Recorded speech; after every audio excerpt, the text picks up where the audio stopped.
I would think that would be well within the reasonable realm of government, yes. Should the government protect peaceful citizens against people that want to use force to take their money?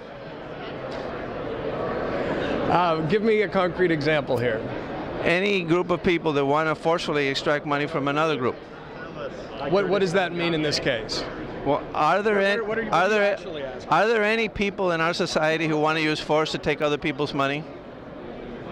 I honestly, what are you talking about? Any? That's just not. That's not a. What do you? Are you aware of people in our society that want to use force to take money from other people in our society? How are you? Give me examples of what you're talking about. You don't know any? I'd just like you to say, just let's not play a game. If you're asking me a direct question. I'll start with a list. Okay, let's start with armed robbers. They want to use force to take money from other citizens. Well, you said peaceably, and of course that would be against the law. That would be grand larceny. No, I said they want to take the money from peaceful citizens through force. I was asking you if you knew any group of people that did such a thing. I would say, well, one category would be armed robbers. Would you agree? Tell me a little bit about yourself. Would you like to interview me? Yeah, sure. Why not? Okay, why not? Tell me a little bit about yourself. Where do you come from? What kind of? I'm Jan Helfeld. I do public policy interviews. For who?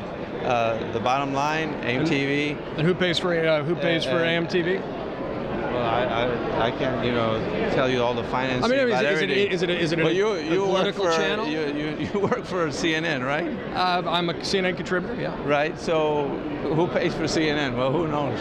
What I mean. Let's talk about. Tell me about MTV, just because. So it sounds like, is it a conservative news organization online? No, I just want to discuss public policy in an in-depth form, and you're a reasonable guy, and you like to reason and think about things. But I'm also here to work to cover this. So while I appreciate that you're interested in talking to me about my views about public policy, my guess is if you have an ideological agenda. Should the government protect all peaceful citizens against people that want to use force to take their money? In the case of armed robbery, yes. If you're trying to do a slippery slope argument based on something much bigger, then I think you're probably creating a straw man to prove an ideological point. So in other cases, it's okay for people to forcefully extract money from peaceful citizens. Would you say that the IRS would fit in that?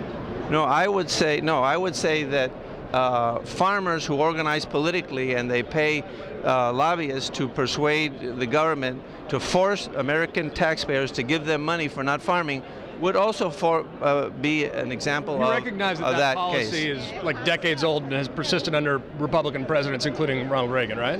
Well, lots of things that are decades old were wrong. Yeah, no, I'm not saying they're not. I'm not saying they're not. I just think. Oh, I'm not committed to I'm not committed to everything that Ronald Reagan thinks. I'm here to reason with you to see what you think makes sense and what you think doesn't make sense. Look, and so I think what I'm saying is, in times of deep deficit and debt, I do think you need to re-examine the way we spend money, especially if it ends up being loopholes put in the tax code by lobbyists. And I think we can probably agree on that, no matter what your perspective is. But in some cases, have a good day, 'cause I have to actually work. Okay. In some cases,